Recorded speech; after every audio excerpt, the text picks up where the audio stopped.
ചെയ്യുന്ന പണത്തിന്റെയൊക്കെ ആരോപണം ഉന്നയിക്കുന്നത് ശരിയല്ല. അത് നെയ്യാറ്റിൻകരയിലെയും പാറശാലയിലെയും ജനങ്ങൾക്ക് ശ്രീ ശെൽവരാജിനെ അറിയാം എന്നാണ്. എങ്ങനെ മറുപടി നൽകും? അതിനുള്ള മറുപടി നിങ്ങൾ തന്നെ ചോദ്യത്തിൽ നൽകി കഴിഞ്ഞല്ലോ. CPM-ലെ വിഭാഗീയത ഇന്നലെ വിരിഞ്ഞാന്നുള്ളതല്ല, കുറച്ച് നാളായിട്ടുള്ളതാണ്. അപ്പോഴൊന്നും തോന്നാത്ത വികാരം പെട്ടെന്ന് ഇപ്പൊ പിറവം തെരഞ്ഞെടുപ്പ് തൊട്ടു മുമ്പ് എന്തുകൊണ്ടാണ് ശെൽവരാജിന് തോന്നിയത്? 2, തിരുവനന്തപുരം ജില്ല എടുത്തിട്ടുണ്ടെങ്കിൽ ഈ സമ്മേളന കാലഘട്ടത്തിൽ മുൻകാലത്ത് നിന്ന് വ്യത്യസ്തമായിട്ട് വിഭാഗീയത വളരെ കുറയും ഒറ്റപ്പെട്ട സംഭവങ്ങളിൽ മാത്രം ഒതുങ്ങുകയും ചെയ്ത അനുഭവമുള്ളത്. അപ്പോൾ പെട്ടെന്ന് പണ്ടില്ലാത്തൊരു വികാരം ഇപ്പൊ പൊട്ടിമുളക്കാൻ എന്താണ് കാരണം? അത് തന്നെ ഈ പിറവം തെരഞ്ഞെടുപ്പിന്റെ തൊട്ട് നിർണായക നിമിഷത്തിൽ ഇത്തരത്തിൽ CPM-നെ തള്ളിപ്പറഞ്ഞ് ആക്കുമ്പോൾ അദ്ദേഹം ശരിക്കും UDF-ന്റെ കൈക്കോടാലിയായിട്ട് മാറുകയാണ്.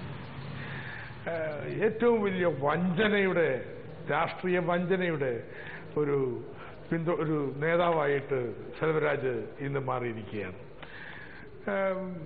അതിന്റെ പിന്നിൽ പണമല്ലാതെ വേറെന്ത് കാര്യം നിങ്ങൾക്ക് കാണാൻ കഴിയും? ഈ വിഭാഗീയത എന്നൊക്കെ പറയുന്നത് ഞാൻ നേരത്തെ നിങ്ങൾ പറഞ്ഞ പോലെ തന്നെ ഇന്ന് ഇതിനൊന്ന് നിമിത്തമായിട്ട് വെക്കുന്നതിന് യാതൊരു അടിസ്ഥാനവും ഇല്ലാത്തതാണ്.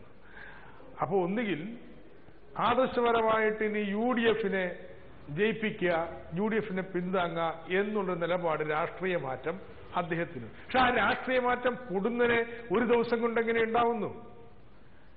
അപ്പോൾ ഇതിന്റെ പിന്നിൽ മറ്റൊന്നുമല്ല, ഈ പണത്തിന്റെ കളി മാത്രമേ കാണാൻ പറ്റൂ.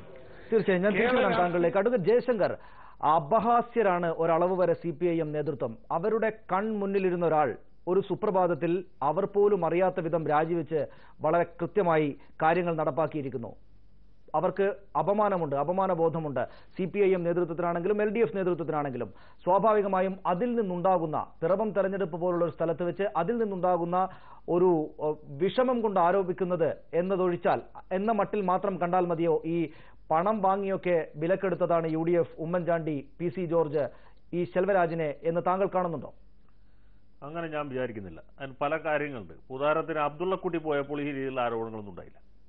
ശിവരാമൻ പോയി, പിന്നീട് ഡോക്ടർ മനോജ് പോയി, നമ്മുടെ കണ്ണിന്റെ കണ്ണായിരുന്ന കൽബിന്റെ കൽബായിരുന്ന സിന്ധു ജോയി പോയി. അപ്പോഴൊന്നും പണത്തെ സംബന്ധിച്ച് യാതൊരു ആരോപണവും ഉണ്ടായില്ല. പക്ഷേ ശെൽവരാജിന്റെ കാര്യത്തിൽ ഏറെക്കുറെ സ്പഷ്ടമാണ്. 19 കോടി വികസനത്തിന് അനുമതി നൽകിയെങ്കിൽ അദ്ദേഹത്തിന് പോക്കറ്റ് മണിയായിട്ട് എത്ര കൊടുത്തു കാണും നമുക്ക് ഊഹിക്കാവുന്നുള്ളൂ. ഈ പരിപാടി തുടങ്ങി വെച്ചത് കർണാടകത്തിലെ മുഖ്യമന്ത്രിയായിരുന്ന BS യെദ്യൂരപ്പയാണ്.